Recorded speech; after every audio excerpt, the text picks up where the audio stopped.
merci à tout le monde d'être venu. Il y a un petit pont entre ce que vient de dire Joël et ma conférence, parce qu'on a découvert à l'occasion de ce traitement de démêlés atrophiques que les traitements anticompléments déclenchaient des néovascularisations.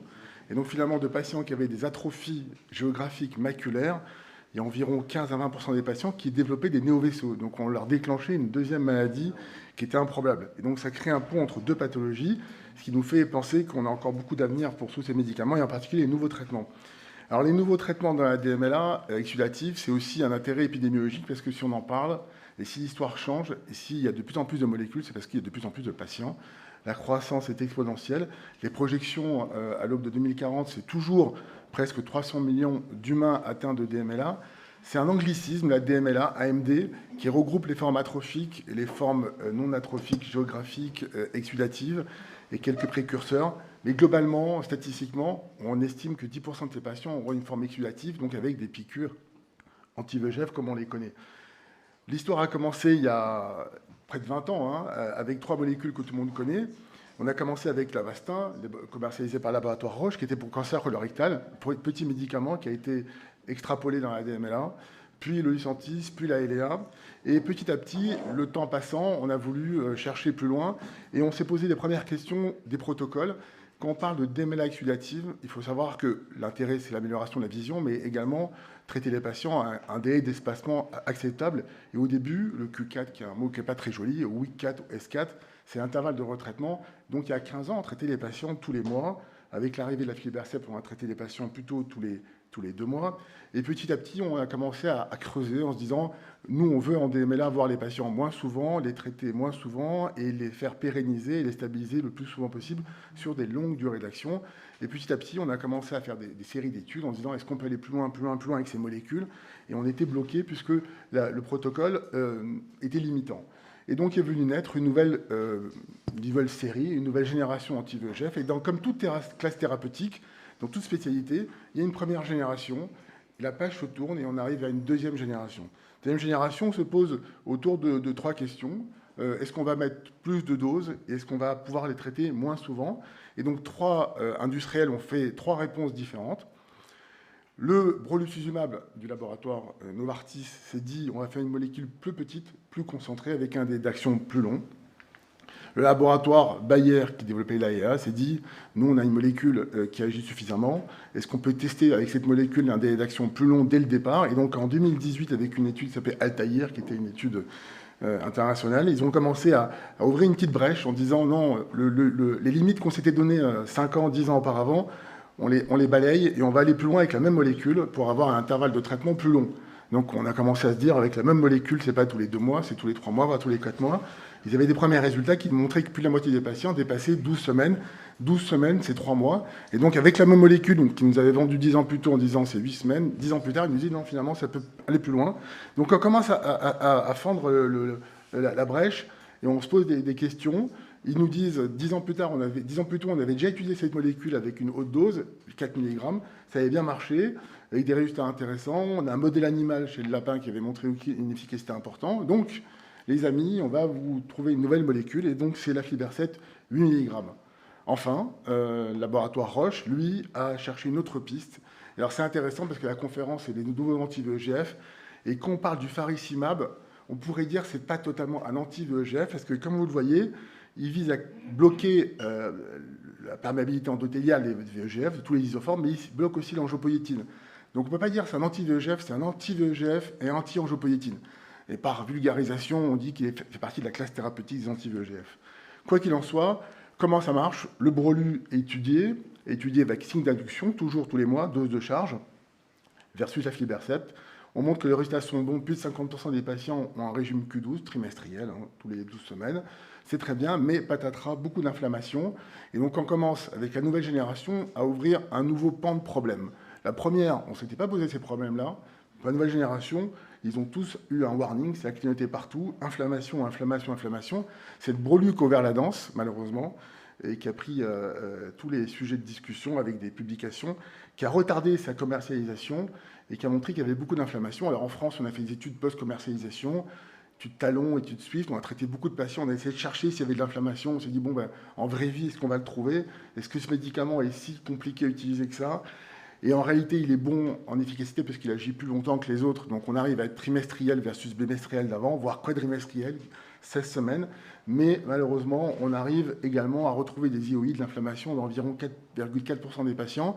4%, c'est beaucoup. Hein. Dans les premières études en 2005, c'était un petit tableau à la 5e page où il y avait 0,01%. C'était bullshit bingo, comme on dit, on en parlait à peine. Et là, vraiment, on en parle beaucoup plus, donc c'est très important. Et donc, c'est un vrai sujet maintenant d'actualité. Et pour toutes les molécules, alors le laboratoire nous dit que c'est une bonne molécule qui est efficace, qui est bien tolérée, mais il faut quand même s'en méfier. En vraie vie, on l'a étudié à plusieurs reprises dans 2 études. Ça marche, mais beaucoup de précautions d'usage. Donc, nouveau traitement, efficace longtemps, mais inflammation. Là, il est à 8 mg. Molécule totalement différente, plus concentrée, avec une longue durée d'action. Elle devait changer de nom l'année dernière et changer de marque, mais ils ont considéré que l'Ailea était tellement rentré dans le marketing que c'était compliqué de changer. Donc ils l'ont appelé l'Ailea HD avec une couleur verte qui va être le logo et va être commercialisée cette année. Elle a été remboursée dans 2 pays, la Suisse et les États-Unis, et acceptée à l'Europe, donc elle va arriver en 2024 chez nous. 4 fois plus supérieure, haute dose, un petit volume supérieur pour nos glaucomatologues amis. Vous voyez, on va injecter un peu plus de médicaments. Et par confidence, je vous le dis, qu'on injecte 0,07 ml, on peut aussi mettre 0,09 ml. Et donc, ce n'est pas toujours répétitif. Et on fait des erreurs de dosage parce que, à part les seringues pré-remplies, pré-calibrées, qui vont arriver les nouvelles générations, les anciennes générations ont surdosé. Donc, on a déjà eu des injections où le patient se levait avec PL négatif par spasme d'artère rétinienne. Quoi qu'il en soit, l'étude est démontrée sur Pulsar, une étude randomisée, comparant 3 dosages, 2, le 4 et le 8. Je passe ça en détail parce que ce n'est pas important de retenir plein de chiffres, juste des données intéressantes. Inflammation, ça clignote aussi, il y a quelques résultats qui montrent qu'il y a des IOI. Bon, ce n'est pas 0, 1%, 0,3, 0,7, pas en ophtalmie. Les valeurs de PIO ne sont pas négligeables, mais on a des études qui montrent que ça monte avec le temps. L'acuité visuelle est bonne. La CRT, c'est-à-dire l'épaisseur rétinienne baisse, donc c'est parfait. On a un résultat anatomique et fonctionnel. On a surtout cette diapo sur laquelle je m'arrête 10 secondes, qui est complètement, qui fait bouger toutes les bases de ce qu'on faisait avant. Jusqu'à encore quelques années, on disait à nos patients, la première année de la DME accusatif, l'ancien traitement première génération, c'était 7 injections la première année, 5 la deuxième, 7 plus 5 égale 12. Donc le patient, on faisait un petit combo, 2 ans, 12 injections, il était content. Là, les futurs combos, c'est de partir sur 8 à 9 injections sur 2 ans. Donc ça réduit la charge, hein, ça réduit le fardeau. Et donc qui dit nouveau traitement dit moins d'injections, moins de fardeau, moins d'aller-retour, moins de bons de transport, moins d'enfants qui vous déplacent, d'ambulances, etc. Donc on est passe de 12 en moyenne à 8. C'est de la théorie, mais c'est vers ça qu'on tend chez nous. Et pourquoi? Parce qu'on a ces intervalles importants, Q12, Q16, Q12. Ça veut dire que pour ces traitements, on est trimestriel, quadrimestriel ou trimestriel. Et donc le 8 mg, théoriquement, dépasse le trimestre de traitement chez 8 patients sur 10, ce qui est impressionnant. Le faricimab, je ne vais pas rester très longtemps dessus parce qu'il y a un symposium qui va en parler en longueur. Sachez que c'est un anti-VEGF et un anti-angiopoïétine, il est bispécifique. Il a une petite particularité qu'il ne faut pas oublier, mais on va en discuter, on en discutera, on posera des questions. C'est le seul qui a fait un site d'induction avec 4 doses de charge. Vous me demanderez pourquoi tout à l'heure et on vous répondra, avec une phase d'extension. L'acuité visuelle est bonne, que ce soit l'étude Tenaya ou Lucerne. Anatomiquement ou fonctionnellement, il fonctionne. Et pareil, ce beau histogramme qui nous montre qu'on est passé dans un autre domaine, un autre espace-temps. Vous voyez, c'est Q16, Q12. Ça veut dire que les patients, dans 8 cas sur 10 ou 7,4 cas sur 10, ils vont être trimestriels ou quadrimestriels. Donc pas comme en 2005 où ils étaient tous les mois chez nous. Donc c'est ça la tendance. Il y a toujours des petites vasculages rétiniennes qui sortent dans les calculs, sauf dans cette étude où il y a eu 0 cas. Mais en phase de vraie vie, il semble qu'il y ait quelques cas d'inflammation qu'on doit monitorer et surveiller, et de PIO élevés. Alors, une petite photo pour montrer, je ne montre pas que des diagrammes, parce que ça marche aussi, des patients qui ont également l'épidième pigmentaire et qui répondent après la dose de charge 1, 2 et 3, sans trop d'effets indésirables. Donc, c'est des molécules qui marchent. Alors, on avait au début 3 molécules qui étaient 3 géants, 3 molécules, 3 géants qui sont redevenus des petits maintenant. Et il y a 3 nouveaux géants. Et vous voyez, l'histoire se recommence parce que quand on me dit quelle molécule pour quel choix, il y avait en 2005, 7 et 13, il y avait 3 industriels. Et on se retrouve 20 ans plus tard avec les mêmes participants, toujours Novartis, Roche et Bayer. Ils ont des molécules plus haute dose, donc nouvelle génération. Et on se dit, mais alors on va choisir quoi? Est-ce que c'est le prix qui va indiquer notre choix? Parce que le prix est différent. Et alors, je vous laisse lire les prix entre le générique qui est à 10 €, qui est encore une molécule américaine recommandée par Medicare. Les Américains, dans certains centres, les patients arrivent, ils manquent leur papier de l'assurance. Medicare, il dit bah, moi, je suis obligé de vous faire d'abord l'Avastin. Donc, ils ont Avastin 1, 2, 3. Et après, si on a autorisation, on peut changer. Donc, il y a encore beaucoup d'États américains où les patients sont traités par l'Avastin à 10 € la dosette. Ranibizumab, 433 €, il a baissé encore cette année. La FLI, le Fari et les génériques, nos nouveaux copains, là, deux nouveaux copains. Teva, les Israéliens, Biogen, qui est en accord avec Samsung, nos amis coréens qui nous font nos portables. Le prix, je ne l'ai pas encore, mais ça a baissé. Donc le prix du médicament est passé en 10 ans d'environ 800 € à 300 € la dose, et on en fait moins souvent. Donc, vous voyez, la charge à l'État est moins importante. Donc moins de fardeau pour les patients, moins d'aller-retour pour les patients, moins d'injections pour les patients, moins de coûts pour les États. Donc c'est win-win partout. Et donc, vous voyez, l'intérêt, c'est de résumer. Et donc, en synthèse, c'est un peu ça. 3 molécules, tous en cycle d'induction, plus extension. Cycle d'induction, plus extension. Les résultats sont probants en littérature théorique. 80% de patients ne sont plus traités tous les mois ou 2 mois, mais plutôt tous les 3 mois. Les médicaments sont remboursés. Alors, le Brolu, depuis le 27 décembre 2023, c'est tout récent, on a commencé à en faire. Le Faricimab, depuis le 18 octobre, il est remboursé. Et l'aflibercept est terminé, il est commercialisé en USA et en Suisse. La MM européenne a été accordée en 23 et donc il va être commercialisé en 24. Tous les pays commencent à le développer. Si je mets cette diapo, c'est parce que c'est cette histoire de peu d'effets indésirables qui nous pose problème. Parce que tous ces nouvelles molécules, tous ces nouveaux géants, ils ont tous un monitoring particulier. On va surveiller nos patients, mais surveiller s'ils n'ont pas de l'inflammation, parce qu'il semble que c'est un sujet qui va être d'actualité bientôt, qui va être le gagnant. Qu'est-ce qu'on va faire comme choix? Je ne sais pas. Et moi, je résume toujours en disant, voilà, on est passé d'une première phase de protocoles dits classiques avec des protocoles dits étendus, et on est passé de médicaments simple dose à des médicaments haute dose. Et on va voir dans les années à venir qui va être le médicament le plus efficient. Pour l'instant, on est au début d'une nouvelle histoire avec des nouvelles générations de médicaments anti-VEGF. Voilà. Merci David. Il est là.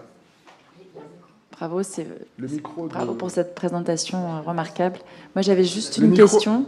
Ah, pardon, j'avais juste une question, David. Finalement, alors quelle molécule tu nous préconises finalement dans ta prise en charge au final? Quelle molécule je préconise? Alors, c'est dur quand on a des molécules de nouvelle génération de retourner aux molécules de première génération. Les patients qui ont un cycle d'induction, l'efficacité des produits qu'on connaît et qui ont une bonne tolérance, je pense qu'on doit continuer à les faire facilement parce qu'on n'a pas eu de problème avec le Lucentis pendant 15 ans, on n'a pas eu de problème avec la Eylea 2 mg pendant 15 ans, et on a tort de ne pas les utiliser parce que pour le cycle d'induction où il commençait le début de la maladie, la prise en charge de la maladie, on aurait tort de ne pas nous en servir. La question se pose pour la suite. J'ai beaucoup d'inhibition à utiliser le Brolu en première intention parce qu'on a remarqué qu'en dose de charge, on avait l'inflammation. Donc le Brolu, je le réserve à des patients qui ne sont pas répondeurs. Et finalement, si on devait faire un choix, c'est dire que quand on traite nos patients de DMLA, il y a une première série de molécules qu'on utilise en première intention et en cas d'inefficacité, on passe à une deuxième série d'intentions. Je dirais que les premières molécules de première génération, on doit commencer par elles, au moins pour le début, et switcher vers les molécules de nouvelle génération quand on n'a pas la réponse aux premières générations. Et au moins, on est safe et secure parce qu'on utilise ce dont on est sûr comme résultat et on va vers la plus haute dose, quand on va vers des espacements plus importants. Quand on voit un patient qui a une DMLA, il n'a pas du mal à nous dire « je vais venir tous les mois, voire tous les semaines, parce qu'il faut s'occuper de moi, docteur ». Donc ça, il n'a pas de problème. Mais quand on est au bout de 3 ans, il dit « bon, mais quand est-ce qu'on arrête un peu ces piqûres? Quand est-ce qu'on va moins revenir ?» Et à mon avis, il y a un gap qui se passe là, il y a un switch qui se passe là. Donc commencer les premières générations, et dès que vous voyez qu'il veut commencer à espacer, passer aux nouvelles générations, à mon avis, c'est le bon combo pour moi. Très bien. Tu as une question, ça? Non, mais ça rejoint ce que tu viens. Ma question, elle était sur la première intention. À partir du moment où on voit l'inflammation arriver, ce qui est sûr, c'est que pour le Brolu, la première intention, je pense qu'on est tous et toutes d'accord. Mais c'est vrai que sur le Vabysmo, on se disait peut-être que la première intention, selon les études publiées, finalement, il n'y avait pas vraiment d'inflammation qui sortait. Mais maintenant, en vraie vie, on en voit tous et toutes, je crois. Donc, est-ce que tu changes quand tu dis d'épaule? Est-ce que tu avais l'intention de le mettre en première intention et tu changes un peu, ou est-ce que finalement tu avais l'intention de, comme tu disais, d'être... On va en parler au symposium en fait. Au symposium, alors, on va en parler. Tu as on raison. va laisser la question pour le symposium. Absolument. Alors je passe la parole à quelqu'un ou c'est bon? On va passer la parole à... Je voulais juste une petite remarque, c'est jusqu'à quel point ça va désorganiser ou modifier l'organisation du suivi de nos patients, d'être obligé de les voir à la lampe à fente systématiquement pour dépister l'inflammation, alors qu'on a des protocoles où on se passe de lampe à fente pendant souvent assez longtemps.